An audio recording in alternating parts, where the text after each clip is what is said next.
Olá, meus amigos! Dessa vez a gente vai falar sobre a fisioterapia na doença de Parkinson. Mas se você quer saber, quer dar uma revisada na doença de Parkinson de uma forma geral, eu postei outro vídeo parecido com esse aqui, mas aí a gente só dá os aspectos introdutórios e vai até a fisiopatologia da doença. Então eu insisto que você assista também o outro vídeo para que possa complementar os conhecimentos deste, ok? Nós vamos falar aqui somente sobre a fisioterapia associada à doença de Parkinson. Então, vamos entender aqui como é que o fisioterapeuta ele pode agir diante de um paciente com tal patologia. Nós temos que orientar os pacientes quanto à ergonomia do local, ok? Do local onde ele vive, dos locais onde ele vive. Não é exatamente, às vezes o paciente tem sua casa própria, às vezes pode morar sozinho, mas com o passar do tempo, com a agravada doença, ele pode ir morar com parentes e isso tem que levar uma mudança da ergonomia geral da casa, ok? Estimular a atividade física regular desses pacientes é muito importante. Exercícios de autogerenciamento também são de grande ajuda. O que são esses exercícios de autogerenciamento? Primeiro, vamos fazer a seguinte analogia. Quanto tempo seu paciente vai ficar com você? Geralmente 1 hora. Mas durante quantos dias na semana? 3? 2? Não sei. Mas bote uma coisa na sua mente, galera. É pouco tempo, ok? A fisioterapia vai ser feita em pouco tempo. O paciente ele vai ter que não obrigatoriamente, óbvio, mas assim, é bom que o paciente ele tenha orientações para fazer exercícios simples, porém bastante funcionais dentro de sua casa, no conforto do seu lar, ok? Isso é muito massa. Então vocês vão ter que fazer com que esses pacientes eles saibam se autogerenciar referente aos exercícios que você possa estar passando para ele. Óbvio que exercícios com bom senso, ok? São de preferência exercícios simples que não venham acarretar riscos para os pacientes. Identificar os fatores de risco, mas os fatores de risco não também só quanto ao agravamento da doença, como o contato de álcool e outras drogas, mas o contato também com agrotóxicos ou qualquer outro mecanismo que venha interferir na doença, ok? Qualquer outro elemento que possa mexer, vamos dizer assim, com os neurônios dopaminérgicos, ok? Agora, os fatores de risco podem estar associados também a riscos dentro de casa. Aí entra a ergonomia, como eu falei. Identificar os fatores de risco e tentar mudar aquilo prevenindo ao máximo as quedas, ok? Lembrando que os pacientes com Parkinson são pacientes idosos e se uma queda em um paciente idoso, ou melhor, se uma queda em um idoso saudável já é comprometedor, imagine em uma pessoa que tem a doença de Parkinson. Então, melhorar e manter o condicionamento físico é muito importante, até para que o paciente possa exercer os outros exercícios que você venha a fazer no ambiente clínico e também em casa. Por que não? O paciente vai precisar desse condicionamento físico. Então, se não é possível mais melhorar esse condicionamento físico por algumas questões particulares do seu paciente, pelo menos que você possa manter esse condicionamento físico para que ele não venha a cair, ok? Melhorar também a qualidade dos movimentos gerais. Aí a gente tem várias ferramentas para isso que a gente vai ver agora. Lembrando que o tratamento fisioterapêutico ele não pode ser o único tratamento. Aliás, ele nem precisa, mas é praticamente obrigatório que ele venha junto com o tratamento medicamentoso. Okay? Um não vai estar associado com o outro. Até porque o tratamento medicamentoso através da levodopa, ele vai promover o quê? Ele vai fazer com que a doença, o avanço da doença ele seja postergado. E a fisioterapia ele vai ter esse mesmo princípio, vai proporcionar vamos dizer assim, a longevidade do paciente, ok? Com o postergar também da doença, do avanço da doença, melhor dizendo. Os exercícios motores, a gente tem os exercícios de alongamento, não exercícios propriamente dito, né? Mas assim, como a questão motora, a gente tem os alongamentos, temos exercícios de força. Aí eu gosto de priorizar bem mais, isso é um fator meu. Eu gosto de priorizar bem mais os de membros inferiores, mas a gente também, não, óbvio que não vai esquecer dos superiores. Afinal, é com os membros superiores que o indivíduo vai manipular a maioria dos objetos dentro de casa, fora de casa. Porém, é com os membros inferiores que ele vai se locomover. Que ele vai se locomover do quarto, de onde ele estiver, para o banheiro. E do banheiro, que é geralmente um ambiente que sugere ainda mais adaptações. E segundo a nossa realidade brasileira, isso não acontece muito, né? Com o passar da idade, as pessoas mesmo assim não se interessam tanto em adaptar os banheiros. Então, a saída do banheiro para fora também é muito importante, ok? Aliás, não só movimentação dentro de casa, mas fora de casa também. Esses pacientes, eles precisam sair, eles precisam se locomover sozinhos, né? Principalmente se for o paciente no estágio inicial da doença. Então, como os exercícios de força para membros inferiores, o que a gente pode pensar? A gente pode pensar em exercícios de agachamento, aí a gente pode associar a bola suíça, como mostra a figura acima. Esse mesmo exercício com alternância de membros inferiores, ou seja, aí a gente já tem um exercício de força com exercício de equilíbrio. Exercícios para os gastrocnêmios também, que vão auxiliar em quê? Eles vão auxiliar nas estratégias de equilíbrio do paciente. Então, um gastrocnêmio fraco, o paciente vai ter uma estratégia de gastrocnêmio também defasada. E sem essa estratégia de equilíbrio do gastrocnêmio, o paciente pode vir a cair. Aí a gente tem exercícios de equilíbrio também associados com exercícios de coordenação motora.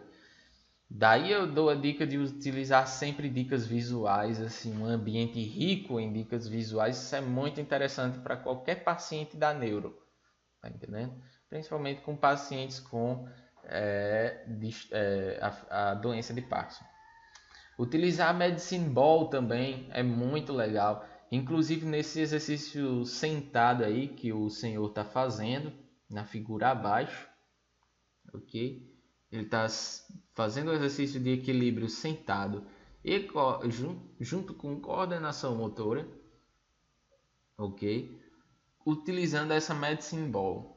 Para quem não tem tanto contato com a Medicine Ball, ou para você que está aí no início da sua graduação e está assistindo esse vídeo por interesse, né, por curiosidade, essa Medicine Ball, para você que não conhece, ela é bem pesada, tá entendendo? Existem ela em diferentes graduações de peso, ok? Mas ela tem uma certa carga e isso é muito interessante. E utilizar objetos gerais assim, pequenos como degraus, cones, círculos. Os círculos que eu faço é aqueles semelhantes a bambolê, né? Que a gente geralmente tem nas clínicas e escola. Aí, olha só, esse exercício aqui, onde eu estou passando o mouse, é um exercício em grupo e é muito eficaz. Eu acho muito legal também. Acaba sendo até meio divertido para os pacientes, né? Que essas senhoras elas têm o objetivo de levantar e acocorar-se, ok? Ficar quase sentado no chão, ajudando uma a outra através das mãos, Aqui a gente tem um exercício alternado de membros superiores e inferiores sentado na bola suíça. É um excelente exercício de equilíbrio sentado. E as pranchas de propriocepção a gente tem que ter um pouquinho de cuidado, ok? Treinar a propriocepção do indivíduo, isso é excelente, mas aí a gente tem que tomar cuidado com a prancha propriamente dita, porque a prancha ocasiona muita perturbação no movimento. Então, se o indivíduo estiver no estágio, ali um estágio intermediário, isso pode ser bastante chato para o paciente, para também como você como profissional, porque pode ser que o paciente não se dê muito bem com esse exercício, ok? Então, se você quiser treinar propriocepção nesse tipo de indivíduo, eu recomendo o gramado, se for possível, se encontrar a areia fofa, ok? Um local com bastante areia. Não esquecer de ficar bem perto do paciente para que ele não venha a sofrer nenhuma queda, tá ok? Então, a atuação fisioterapêutica ela também contempla os exercícios de marcha também. E os exercícios de marcha você também pode usar os mesmos elementos, ou até bem mais elementos do que tanto quanto os exemplos que eu dei mais cedo. Então, utilizar dicas visuais, utilizar medicine ball, utilizar obstáculos, e entram novamente os degraus, os cones, os círculos, mas ter cuidado também para que o exercício de marcha não fique muito maçante, não fique muito desafiador para um indivíduo, principalmente se ele estiver ali no estágio intermediário da doença. Então, exercícios simples, mas que tem a ver é, com o que o ambiente, vamos dizer assim, peraí, deixa eu reformular o que diz. Exercícios que tenham a ver com o que o ambiente exige desses pacientes, como assim, sentar, o levantar, estratégias que venham a prevenir as quedas, ok? Estratégias de movimento ali para que o paciente não venha a cair. Aí entra também os exercícios de propriocepção, onde a gente tem que estar bem treinando esse paciente muito bem para que ele possa interagir muito bem com o ambiente em si, ok? Podendo se locomover aí com mais tranquilidade e mais segurança. Temos os exercícios aeróbicos, como a esteira, a bicicleta ergométrica também. Isso dentro da clínica. Fora da clínica, a gente tem que estar com o nosso bom senso muito mais ligado. Por quê? Porque, infelizmente, é a realidade brasileira que, vamos dizer assim, os parques de caminhada, os parques de lazer, às vezes eles não têm adaptação, muitas vezes não tem quase nenhuma adaptação. E isso faz com que o paciente que venha a querer utilizar daquele espaço para querer